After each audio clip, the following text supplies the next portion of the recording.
What's up, sports fans? Welcome to TSJ 101 Sports. Today we're going to be previewing the WWE Australian event called Super Showdown. If you're finding us for the first time, be sure to subscribe to our YouTube channel. You can also find us on Twitter. You can also like and comment on this video. So the WWE, they're going to be in Melbourne, Australia, which is located in Victoria. It's going to be held at the Melbourne Cricket Ground, which can hold roughly 80 to 100,000 people, just depending on the type of event that's going on there. I know WWE is saying that they have roughly around 70,000 people that are going to be attending the Super Showdown event. That number's a little bit skewed. It's more around 58,000 to 60,000. It is very possible between now and Saturday that they end up selling out the event, which would be closer to 80,000. But as of right now, there are about 20,000 people short of a sellout, which again, that could change. The reason you're starting to see a lot of these shows internationally is because the WWE is trying to expand their market into a global state. A lot of companies do this. The NFL and the NBA have been expanding internationally, baseball too. So, I mean, it's very common for a lot of professional sports leagues. But the WWE, they were in Saudi Arabia not too long ago this past year. I believe that was in February. It was earlier this year.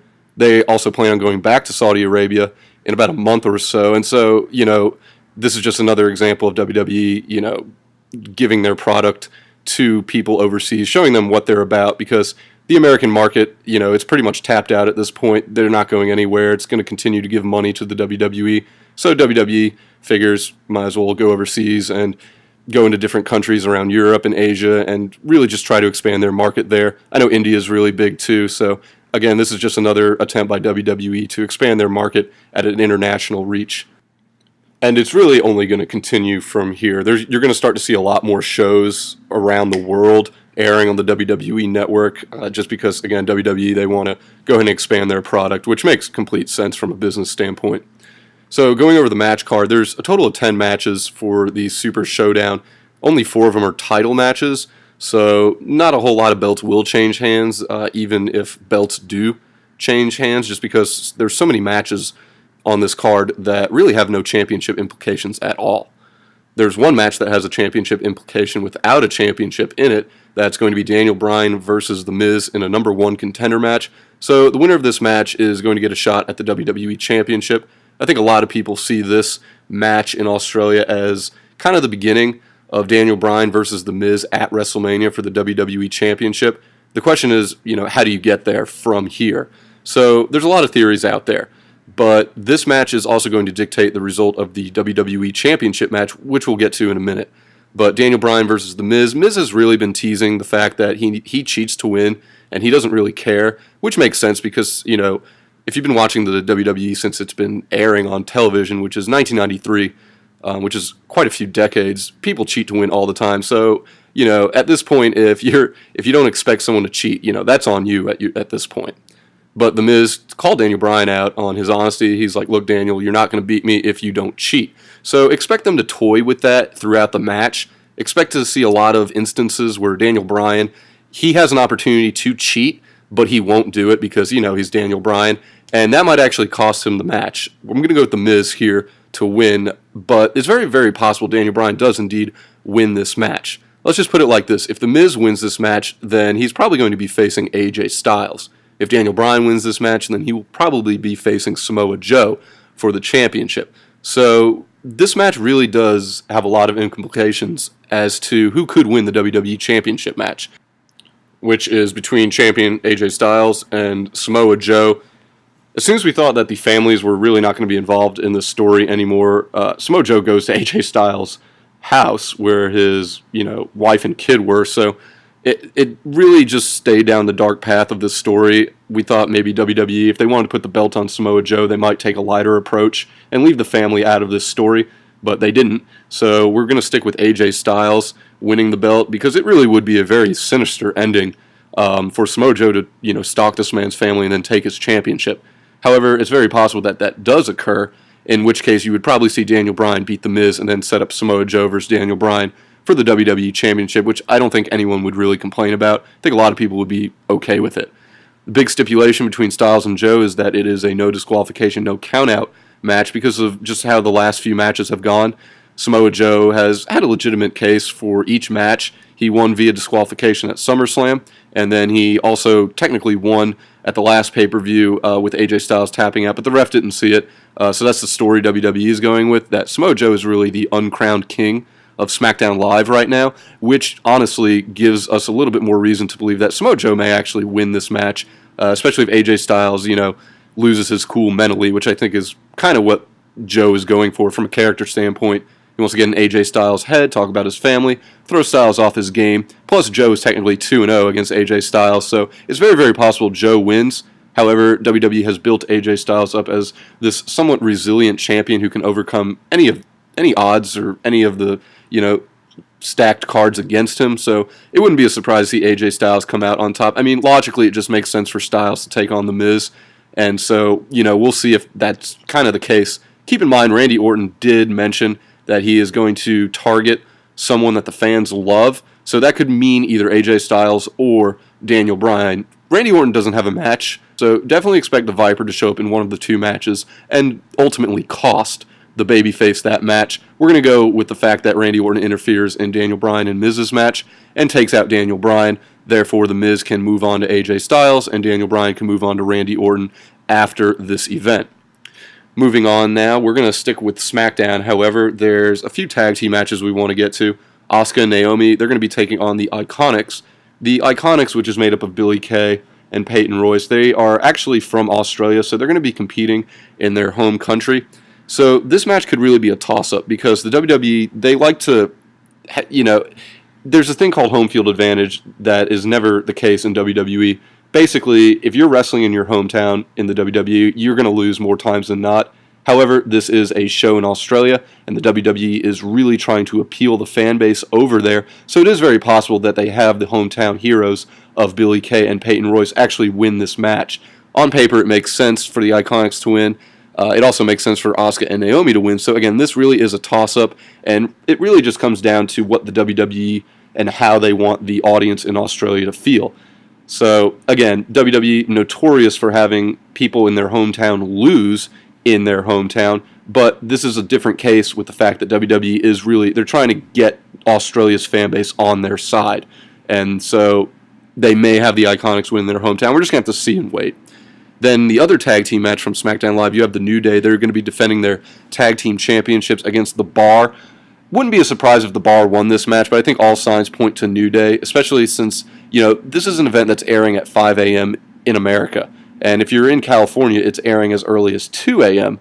in the morning. So I'm not too sure that the WWE wants to have a huge title change during, a show that's overseas where a lot of their fan base in America may not be watching it live, which is also another case that AJ Styles should win his match. But it just makes a lot of sense for the WWE not to toy too much with the storylines during this event due to the fact that a lot of their fan base in America, they're really just not going to be awake for this event. Which brings me to the Brie Bella Ronda Rousey versus Riot Squad match, because I know a lot of people are expecting a Nikki Bella and possibly Brie Bella heel turn on Ronda Rousey. In case you didn't know, Evolution, the all-women's pay-per-view, that's coming up real soon, and WWE has Nikki Bella versus Ronda Rousey for the Raw Women's Championship in the works. So at some point, Nikki is going to have to turn heel on Ronda Rousey.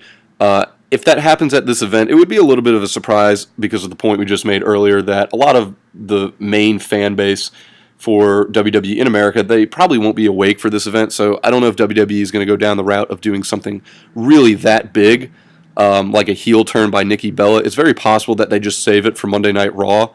That will come up in 2 days. So, if the Bellas do turn on Ronda Rousey, it could be mid-match, it could be after the match, it could be on Monday Night Raw, but do expect it to happen at some point. I know a lot of people think the Bellas and Ronda Rousey are going to win, which, they should be the odds-on favorite to win this match, but don't be surprised if the Riot Squad steal a win. And really the only way I see that happening is if Nikki Bella turns on Ronda Rousey mid-match, along with her sister Brie. So there's a lot of things that could happen in this match, but again, I don't expect a ton of surprising stuff, given the fact that this event is in Australia, and there's just not going to be a lot of people, awake watching this, especially the people that follow Monday Night Raw. WWE might just want to save that for when their audience is actually tuning in. So again, we'll have to sit and wait to kind of see what happens, but it would be a shock for WWE to do something, drastically huge while there's a show going on bright and early in the morning for where a lot of their main fan base is. Sticking in the women's division, Becky Lynch, she's going to be defending her SmackDown Women's Championship against Charlotte Flair. This has really gotten personal, this rivalry, and I'm not too sure that it's going to end after this event in Australia. It definitely seems like Becky versus Charlotte is something that the WWE could stretch out all the way to Survivor Series if they really wanted to. Maybe even further than that into December. So we'll kind of see how far WWE goes with this rivalry. But if they want to continue the rivalry, there's two ways they can go about it. Either Charlotte wins straight up, which I don't see happening. Don't see a ton of title changes happening in this show. Or Becky Lynch gets herself disqualified and or counted out to give Charlotte a victory, but she won't get the title. So expect one of those two outcomes to occur if WWE elects to go down the route of continuing Becky Lynch versus Charlotte Flair. I think that a lot of the fans are intrigued by this rivalry. I think WWE is intrigued by it as well. Both women have done more than enough to hold their own in this rivalry to keep it engaging and compelling. So I do expect WWE to continue this rivalry. I just don't see Charlotte getting the title. I don't see a ton of title changes happening on this show. So odds are Becky will get herself DQ'd and or counted out. She could also very possibly just straight up win this match against Charlotte Flair. As a matter of fact, Becky Lynch has Charlotte Flair's number in one-on-one matches throughout WWE history. She's like 4-1 against Charlotte, which, is pretty solid. So it's very possible Becky does win this match clean, or she even cheats to win by like grabbing the tights or the ropes or, whatever. But don't expect Charlotte to win the belt in Australia, but I would expect this rivalry to continue after the event on Saturday. You also have the Cruiserweight Championship that is going to be defended. Cedric Alexander, who's really done a great job with the belt. I think a lot of people are happy with Cedric Alexander being the champion, but he's going to be taking on Buddy Murphy. Buddy Murphy, technically he weighs a little bit over 205 pounds, but much like any other sport, like is a good example is MLB. They'll have a pitcher listed as 6'6", when, without cleats, he's really 6'4". So it's kind of the same thing WWE's doing here. Buddy Murphy is probably around like 215, 220, but, they're just going to say he's 205 and be able to compete for the Cruiserweight Championship. As a matter of fact, if there was going to be a title change on Saturday in Australia, it's more than likely this match with Buddy Murphy getting the belt. So this match is really a toss-up. WWE could elect to go in either direction here.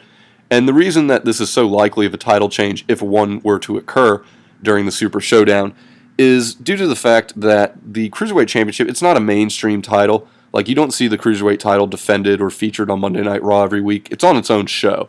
So WWE could get away with changing the title, the Cruiserweight title that is, without a ton of people freaking out or even realizing it. Then we get to some of the bigger matches on the card. The Shield, they're going to be taking on Drew McIntyre, Dolph Ziggler, and Braun Strowman. A lot of people expect the Shield to win, which, I think is very, very fair. WWE, they could elect to go down the route of Dean Ambrose possibly turning his back on the Shield. Again, I don't think Dean Ambrose is going to be turning heel really anytime soon. I think the earliest date I gave Dean turning heel would be January in 2019 during the Royal Rumble. I just don't see that happening, especially with the way they've been portraying Dean Ambrose on Monday Night Raw. He's like way too honest and too nice, because I think anybody in their right mind would have taken a Universal Championship match in 5 seconds of hearing that they could have one, and Dean Ambrose didn't do that. So I don't think Dean Ambrose is turning on the Shield anytime soon or at all, due to the fact that he's been portrayed as a brutally honest, nice guy over the past few weeks. So we'll see what happens. They could toy a little bit with the fact that Ziggler and Drew McIntyre are going to have some tension. I think the Shield has a good chance of winning in Australia, and then moving forward, you could toy a little bit more with the fact of Dolph Ziggler is the weak link between McIntyre, and Braun Strowman. So if WWE wanted to go down that route, Dolph Ziggler might even be the one who's pinned by the Shield on Saturday. So keep your eyes open for that. Then we have another tag team match. It's Bobby Lashley and John Cena. They're going to be taking on Elias and Kevin Owens. If you missed Monday Night Raw this past week, Elias and Kevin Owens possibly had the greatest heel segment that we've seen in close to a decade, maybe even two. Chris Jericho's debut on Monday Night Raw, that won't be topped as one of the greatest heel promos in Monday Night Raw history. But then this past Monday night, Elias and Kevin Owens, they did a fantastic job of really getting under the skin of the Seattle crowd. And I'm sure a lot of people already know, Seattle, they're loud. their football stadium is one of the loudest in the country. And so if you can get the Seattle crowd to cheer or boo you, you're going to get good results. And that's what we saw. I mean, the crowd was booing Kevin Owens and Elias for so long and so loud that WWE, they actually turned the lights on in the arena so the camera could pick up just how pissed off the crowd actually was. It was a great segment and one that felt natural and really organic, something that a lot of people that watch Monday Night Raw or SmackDown Live for that matter, they really haven't felt in a while. A genuine reaction from the fans that, quite frankly, could go down as one of the greatest moments this year on Monday Night Raw. So hats off to Elias, hats off to Kevin Owens, two of the best heels on the roster right now. There's a good chance, due to that promo, Elias and Kevin Owens, they could actually win this match. I don't think that's happening, though. The sure bet is Bobby Lashley and John Cena. And then, of course, you have one of the more talked about matches. I don't think it's going to main event, but it's Triple H versus The Undertaker. They're saying that this is the last time these two guys are going to fight, which is not true. There will be a tag team match between Triple H and Shawn Michaels taking on the Brothers of Destruction, Undertaker and Kane. That will occur, from what rumors are saying, that's going to occur at Crown Jewel next month. So, in case you haven't been watching, basically Undertaker and Triple H have been going back and forth with, verbal jabs at one another. Shawn Michaels gets involved, Kane gets involved, so they're going to be in each other's corners when Saturday arrives. Shawn Michaels in Triple H's corner, Kane in Undertaker's corner. Of course, they're going to get involved some way, shape, or form, and that's going to set up a tag team match at Crown Jewel. So just expect that to be the outcome of this match. Not too sure who's going to win. I guess Triple H, because Undertaker got the best of him on Monday Night Raw, which is usually kind of the formation or the formula, if you will, of WWE's booking. The guy who takes a beating, on SmackDown Live or whatever, he usually is the guy who's going to come out on top at the next event. So I guess we'll go with Triple H in that regard, but this really is a toss-up match. The only thing that we can for sure say is that whatever happens in this Undertaker-Triple H match, it will lead to Triple H and Shawn Michaels taking on Kane and Undertaker in Saudi Arabia. Now, I know a lot of people are wondering, why would Shawn Michaels come out of retirement for a tag team match in Saudi Arabia? Well, the number one answer and the most logical answer is the money. I mean, Shawn Michaels is going to be paid a ton of money to come out of retirement and fight in this match. But why would WWE pay Shawn a ton of money for this match? Well, Saudi Arabia, I don't know what they were thinking, but they actually requested guys like Yokozuna and Ultimate Warrior to fight at Crown Jewel.